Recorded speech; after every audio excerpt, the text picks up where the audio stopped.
行人回避，闲人闪开。闲人闪开。行人回避，闲人闪开。闲人回避，行人闪开。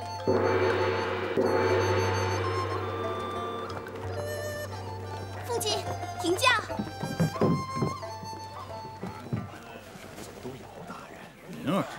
怎么是你啊？父亲，你看，盛大人，是什么好看的？你呀，一出门就什么都觉得新鲜。大人好，是。哎，顺轿，顺轿。展开！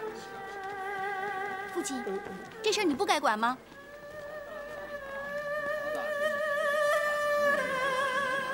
姑娘，你是何方人士啊？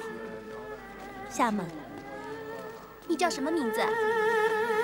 海葵。所葬何人？这上面不是写着吗？哎呀，你看，那你要多少银子？不知道，能买一口棺材，无耻的坟地就行。你是孤身一人吗？葬墓之后又如何生活啊？恩公若肯出钱，小女愿做个粗使的丫鬟。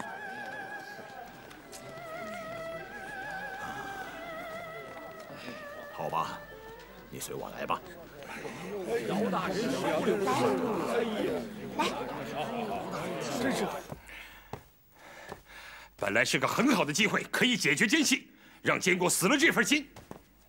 另外，我们也可以一劳永逸地解决施琅。你们都干了些什么呀？你们！哎呀，方大人，末将无能。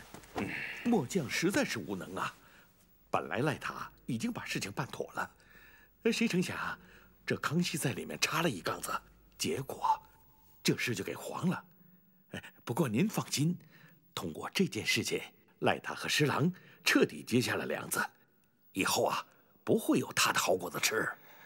他在那边收拾施琅，我再帮他一把。你去找一个供书的人，造一份施世宗的册封书，火速送给赖塔。可施世宗还没有投降啊！哎呀，会有办法让他降的。再说清廷也无法验证，恐怕也只能宁可信其有了。另外，你去告诉赖塔，如果他帮助我们自立乾坤，事成之后，我年年给他进贡，每年10万。冯大人，这赖塔可是个贪得无厌的家伙呀！哎呀，他要是嫌少，再给他加，直到他满意为止嘛。这就对了，只要有钱，赖塔会帮我们推磨的啊！哎。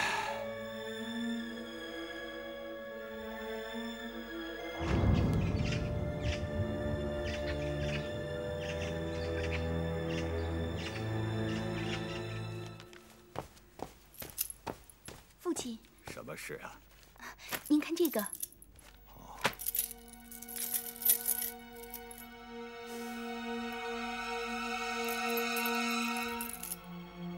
这是哪来的？方才我叫丫鬟带他去洗澡，这长命锁就是他身上带的。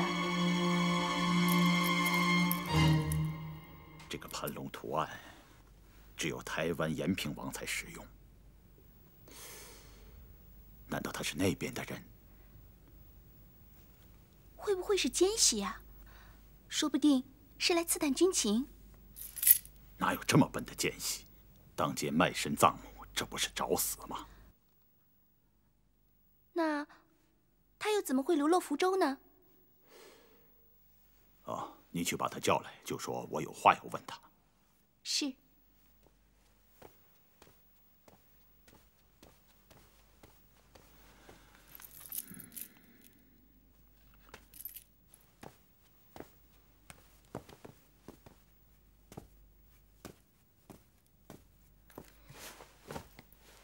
海葵多谢恩公再造之恩，啊，姑娘不必拘礼，坐吧。啊。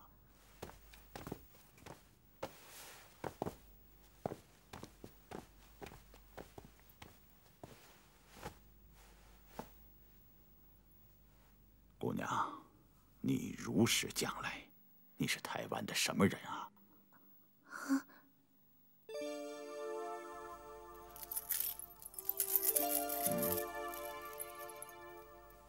实不相瞒，我是延平王的女儿。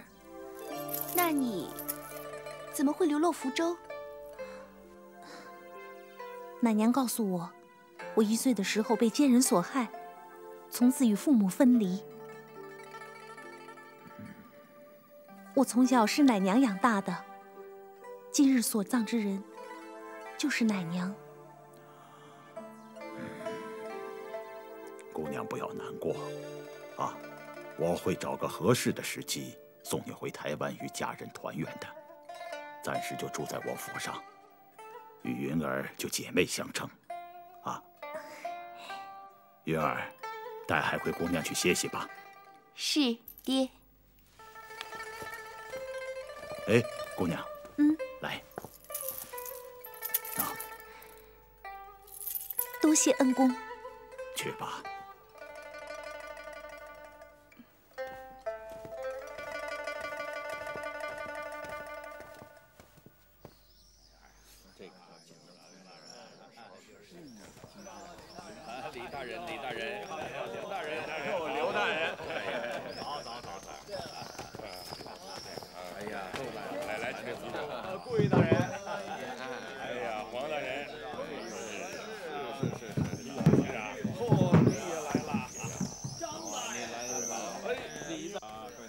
刘大人，多日不见啊！是啊，王大人你好，你好，你好。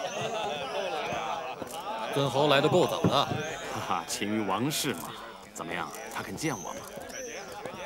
哎，这人又傲又酸又小气，你为什么非要与他结识？这么说，他是不想见我。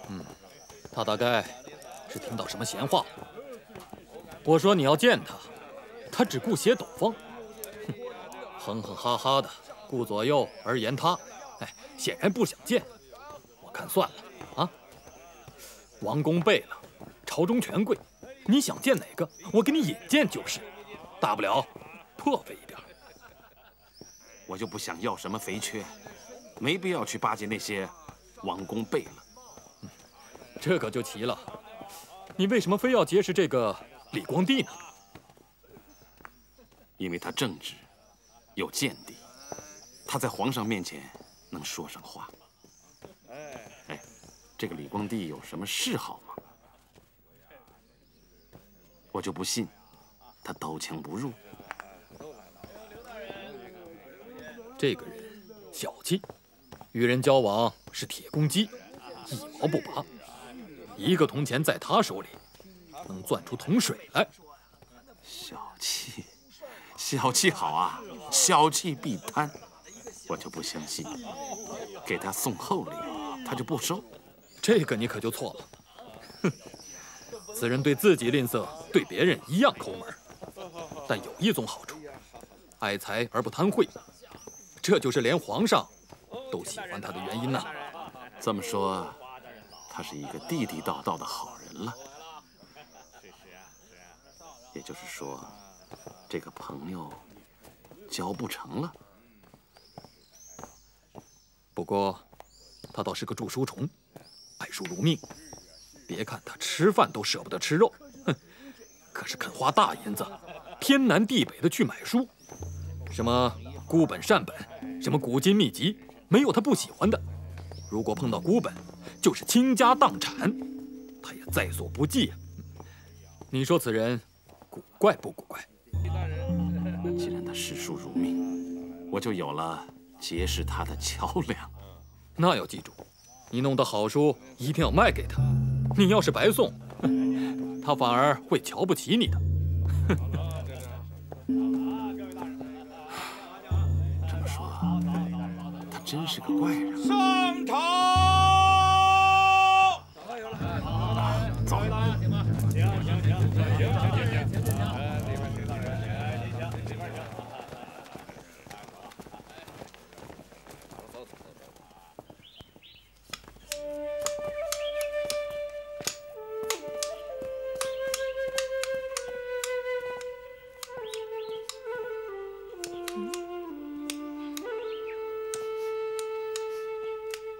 爹，好香啊！真的好香啊！能闻出墨香者，必也不俗。胸无点墨的人，一进这店呀，就喊好臭啊，好臭！二位，这些都是我新刻印的书，有辛弃疾的，也有陆放翁的全集。新刻的不要，我想要一些绝版的孤本。哎呀呀，今儿可算碰上才高八斗的人了。不瞒您说，这真本、善本、孤本都有，一般都是外行。这一谈价钱呀，吓得是直吐舌头。货卖行家，我是不轻易兜揽。今儿我看二位是学富五车的人无疑。来，里屋请。这是极品的铁观音，福建安溪产的，这水也是老夫自己积存的雨水，请二位尝尝。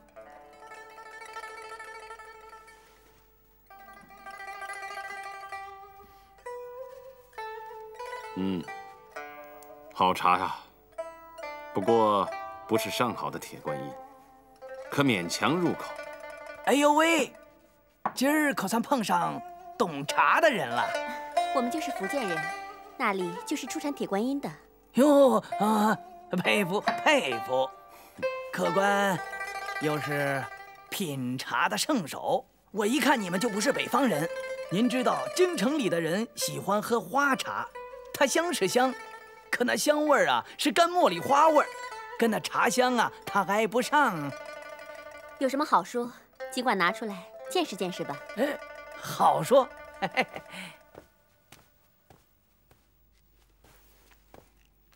您瞧，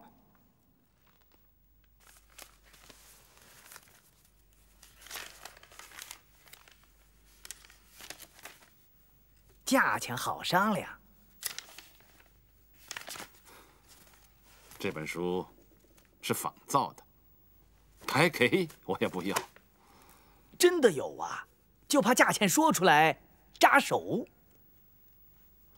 平生无所好，书即无命，贵不贵无所谓，关键要看是不是物有所值。好嘞，有您这话，我就放心了。您也算来着了。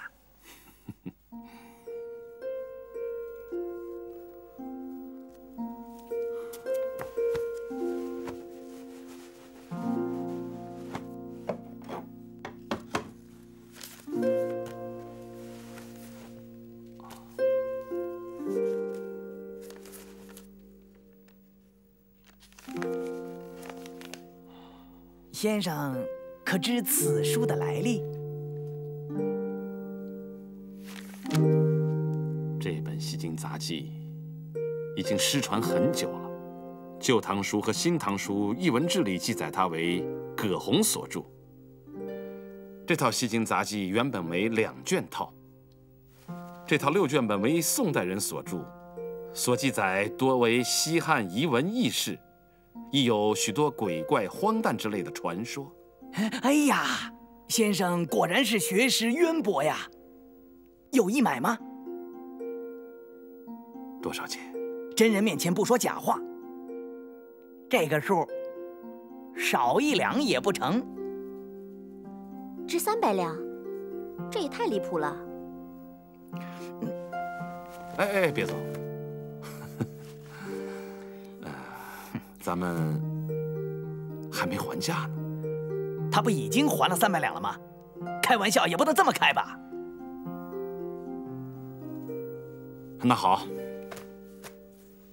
，3000两，我连价都不还。这套书您给我留住了，3天为期，到时我一手交钱，一手拿货，痛快，成交。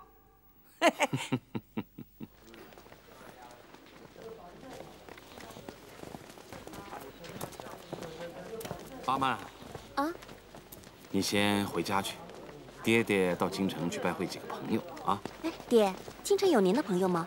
我听世龙说您没什么朋友。什么话？爹做人堂堂正正，朋友可是遍天下。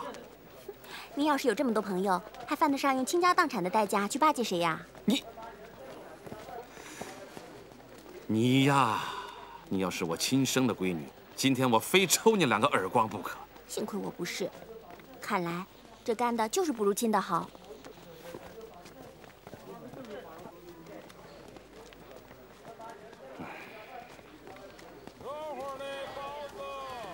闪开，闪开！来一碗吧。闪开了，闪开，闪开！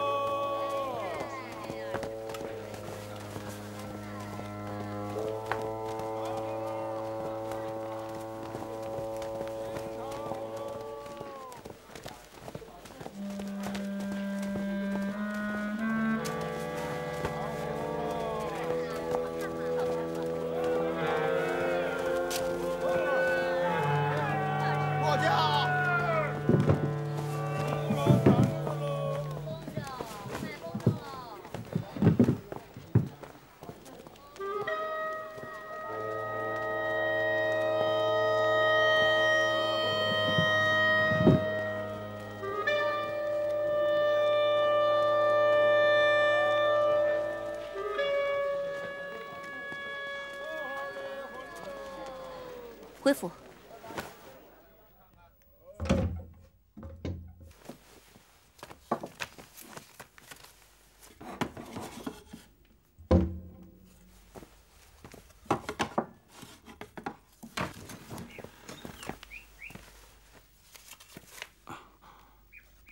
你找什么呢？没什么，没什么。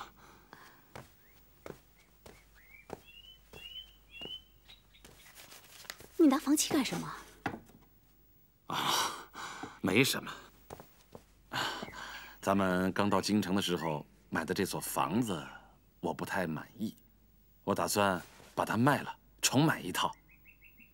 没事，吃饭啊。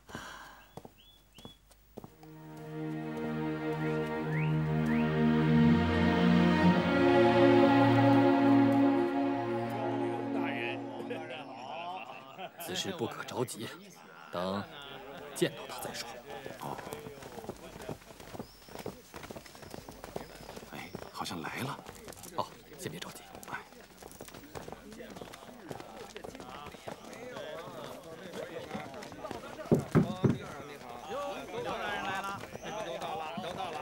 李大人，早啊！早。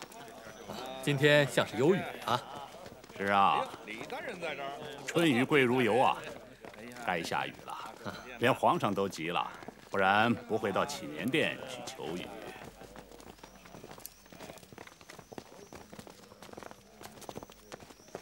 哎，李大人，认识那个人吗？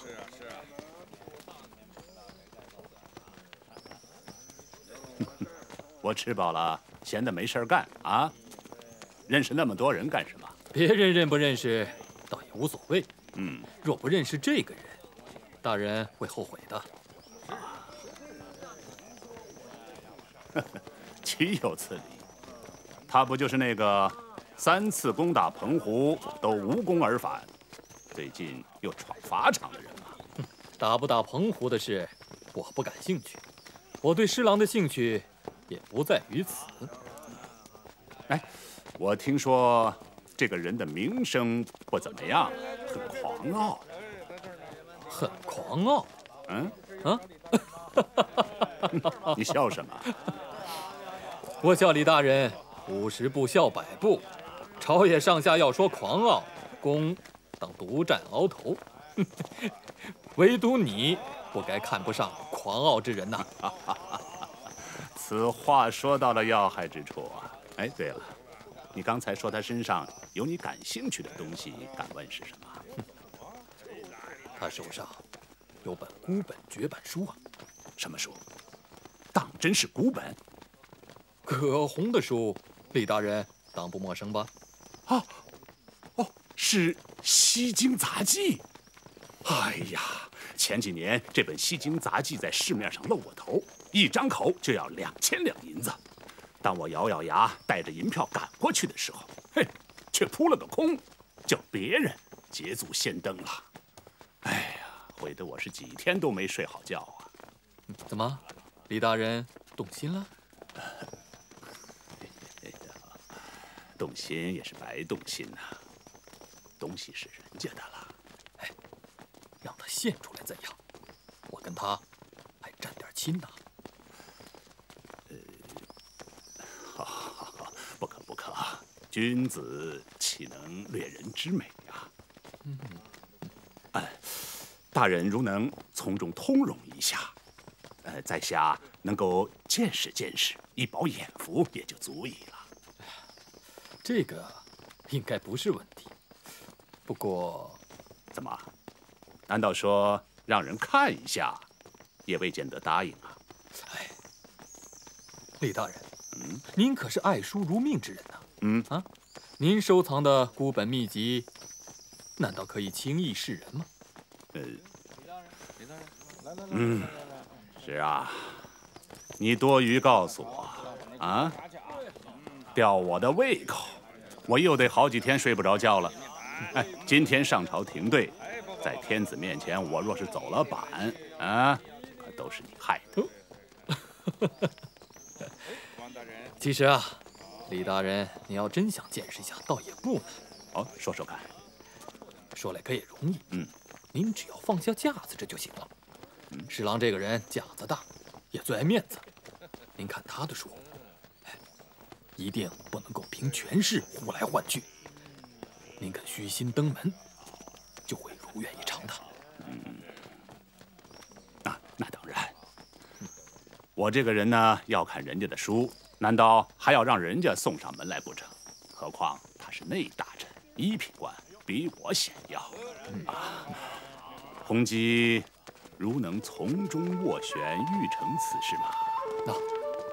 愿意效劳，请李大人静候佳音吧。上朝！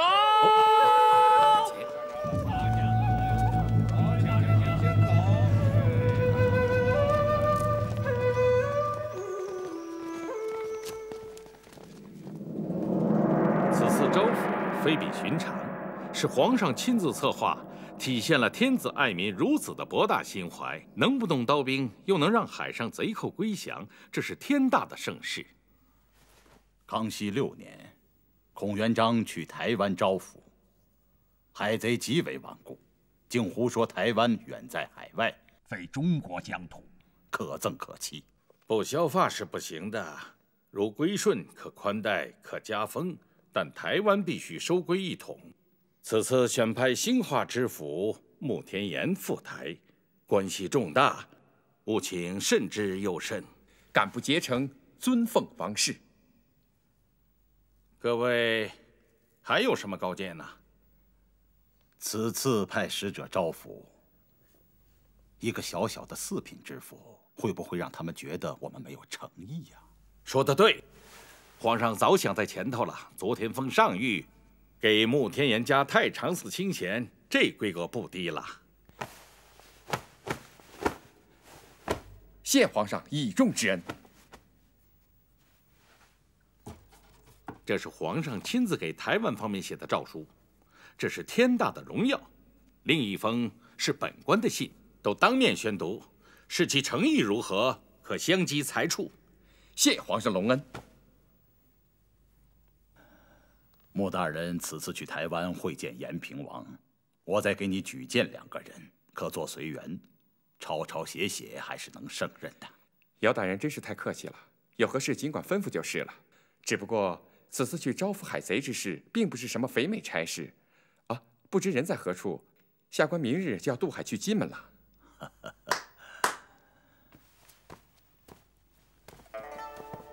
就是他们。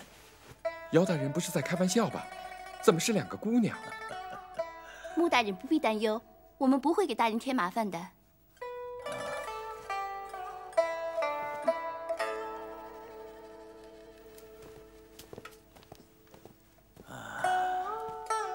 一个是女儿姚云，另一个是义女海葵。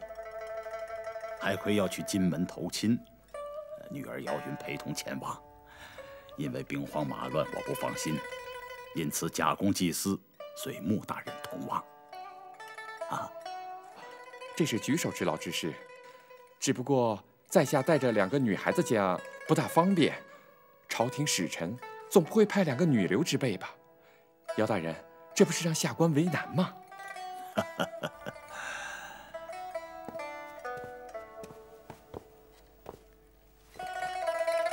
这2位一定是姚大人的公子了。哦，原来是姚小姐，这一化妆还真认不出来了。行了，没说的，只要不是女儿装，就没问题了。多谢穆大人。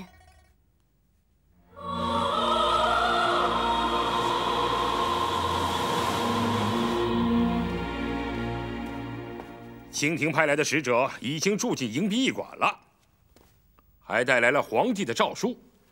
你们看，我们该怎么办？是接还是不接啊？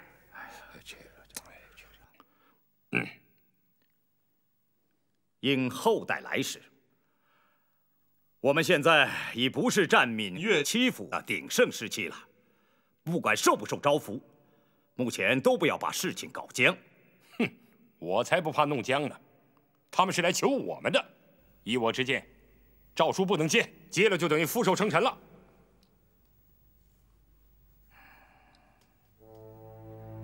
可力斩来使，把人头送回福州去，让他们死了这份心吧。对，我们绝不能手软。他们早已无力征讨，怕风怕雨，连水师都形同虚设，我们还怕他个屁！他们不会死心的，口口声声说台湾属于中国的疆土，他们不会扔下台湾不管的。台湾是老延平王从荷兰人手里夺回来的，我们也没想扔掉它呀。我们从永历朝时起，就一直跟着老延平君王举着反清复明的大旗。我们应该告诉使者，我们一定会打回关内去，把他们赶出关外去。我们不再干这种傻事了。哼，马打江山，驴坐殿呐！台湾就是台湾，与清朝没关系，与明朝也井水不犯河水。哼，反清复明。自从南明小朝廷永历帝被吴三桂给杀了，就再没有反清复明这一说了。我们不能留人以口实。他们霸武议和，对我们养精蓄锐有益无害。为什么他们不用武了？是他们尝够了渡海作战的苦果，没办法了才来找我们的。试问，假如他们有这个力量，能不兴师扬帆征战吗？我们在他们的眼皮底下占领着海城、金门、厦门，他们能答应吗？就连施琅都闲置不用了，是因为施琅也不能稳操胜券了。我敢说，时下清廷对我们一筹莫展。他们没有任何人能统领水师，所以，我们必须强硬。哼，空喊！在下可以比别人调门更高，可这无济于事。产来使，这是最简单、最愚蠢的办法。我们自从失去泉州、漳州七府之后，补给和处境困难了。铸炮、火药、汽船的铜油都得向外人买。台湾户籍少，农田少，要想让粮食够吃，必须扶植农桑。我们到了称王称霸、足以与清廷分庭抗礼的地步了吗？这话说得对，至少我们应当争得重整旗鼓的时间。那就按人家说的乖乖就范吗？当然不是，只是尽量敷衍，既不激怒他们，也不能按他们的条件办。反正他们没有出兵的打算，最好不软不硬，让他们视台湾为鸡肋，食之无味，弃之可惜。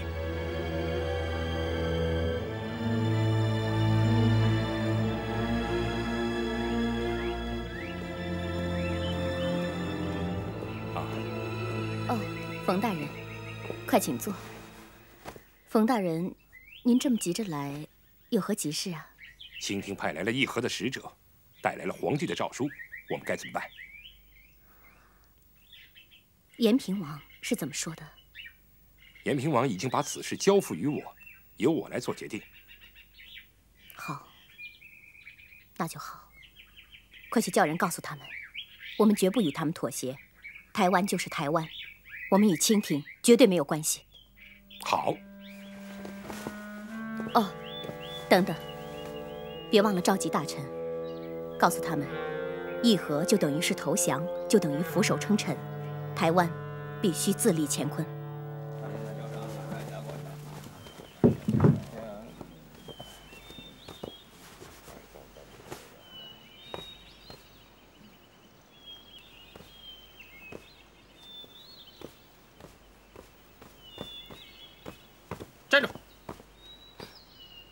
我要去见董太妃。太妃是你想见就见的吗？我。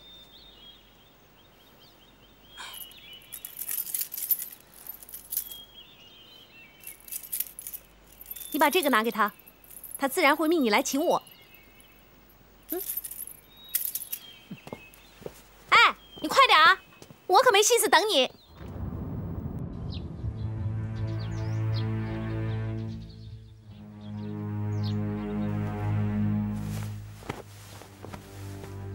大清皇上仁义广布，恩泽四海，台湾又远在海外，皇上时常念记。台湾毕竟是先民们勤勤恳恳开拓出来的疆土，望你们周知，皇上的诏书在此。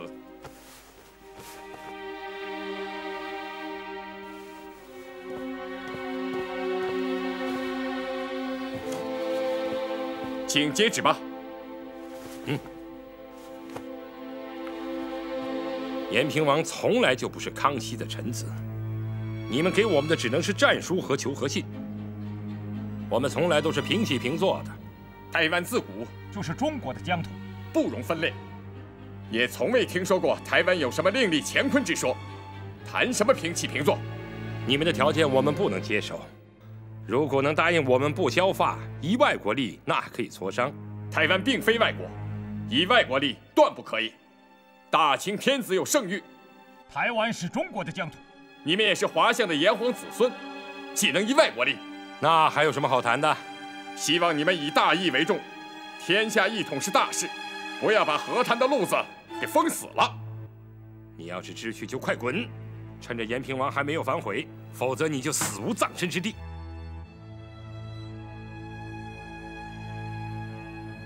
走。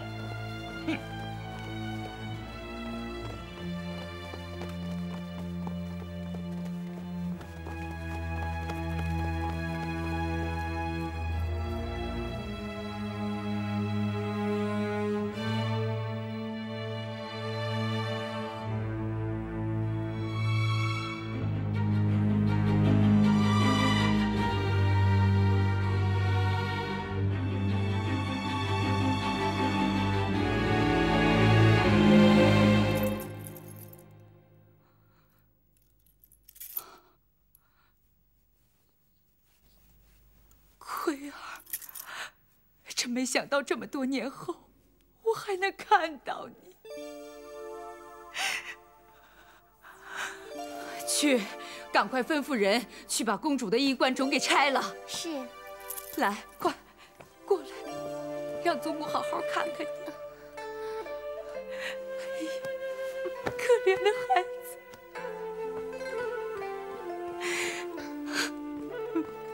启禀太妃娘娘，唐妃前来请安。快请她进来。是，我不想见她。怎么？她是你娘啊？是我娘，我也不想见，我也不想认她。要不然我就走。好，就依你，都依你。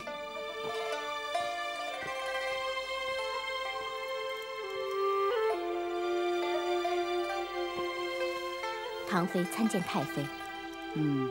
起来吧。谢太妃。唐妃今日特来请安，不知太妃近来身体可好？还好，近来还可以。唐妃呀，清廷的使者为什么那么快就回去了？启禀太妃，是清廷的使者提的条件太苛刻，我们无法接受。冯氏为他已经尽力了。唐妃啊，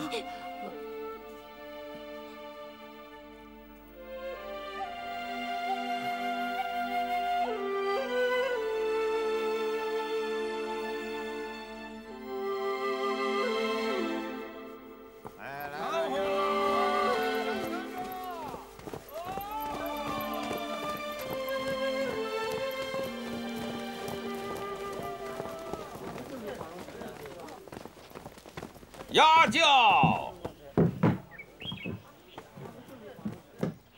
下轿。大人请。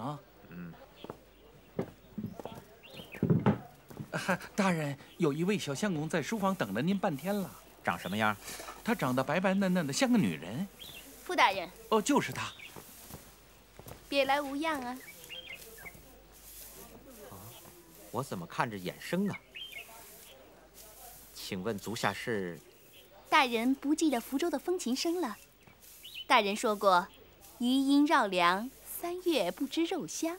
啊，我想起来了。哎，你怎么这身打扮？令尊大人可好？我带来家父给大人的书信一封。哦，走，屋里请。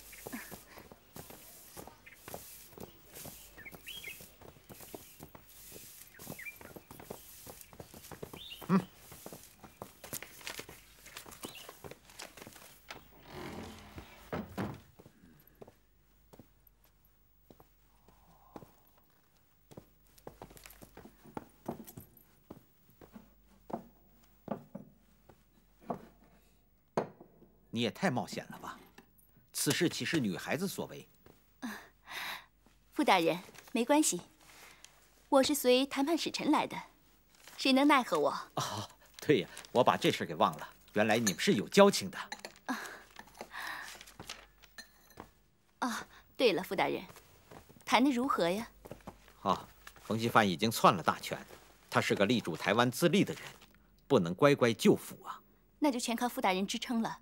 父亲说，傅大人举足轻重啊。我尽力而为吧，不过独木难支，力不从心呢。你和谈判的使臣一起回福州吗？不，先待一阵儿吧。也好也好，在那儿。给公主请安了。姐，你个死姐姐，这几天跑到哪儿去了？想死人家了。好了，姐姐嘛，自然是有重要的事要做了。哎，对了，跟我到府里说吧。走走。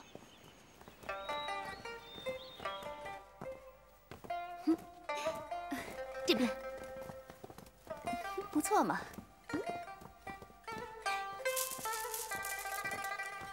请。姐姐怎么样？够气派吧？好啦，坐下。上茶。利索点啊！我还担心你会被他们拒之门外，没想到这么顺利。怎么会呀？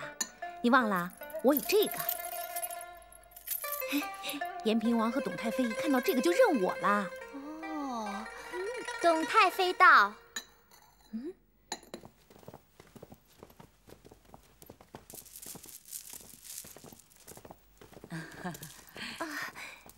太妃，您叫我一声就是了，怎么还亲自来啦？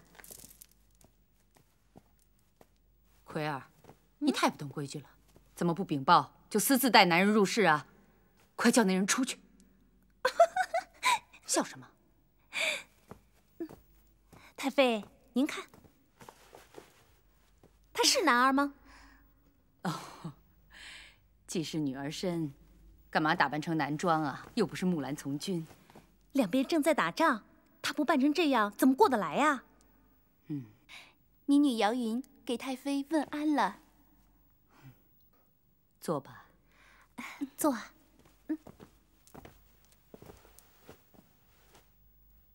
长得跟天仙似的，海葵啊。把你给比下去喽。是啊，人家希望他永远扮男装，要不然我就不敢站在他面前了。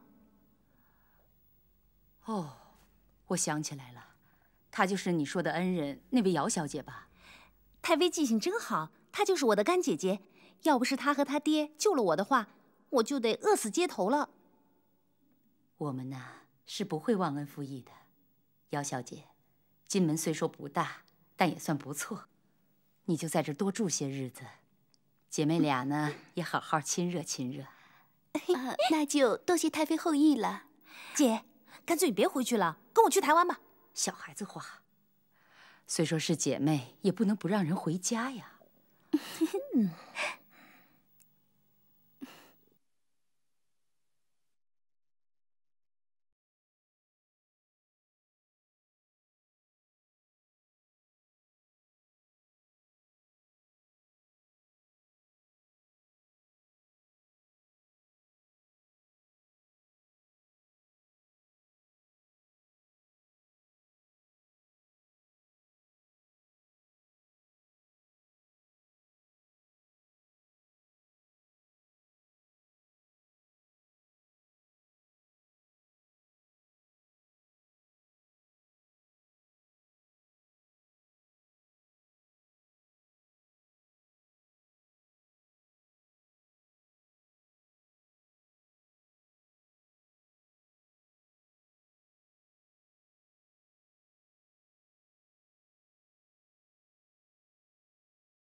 厦门。你叫什么名字？海回。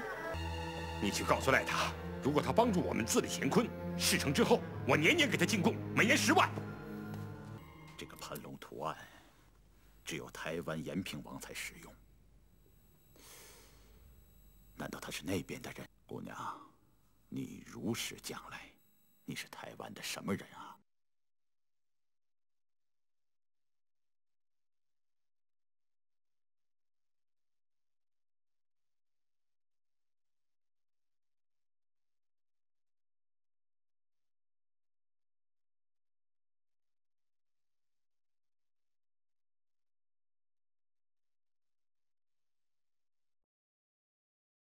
这不是找死吗？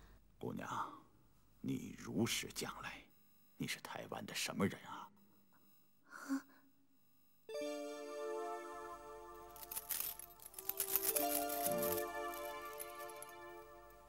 实不相瞒，我是延平王的女儿。我就不信，他刀枪不入。这个人小气，与人交往是铁公鸡，一毛不。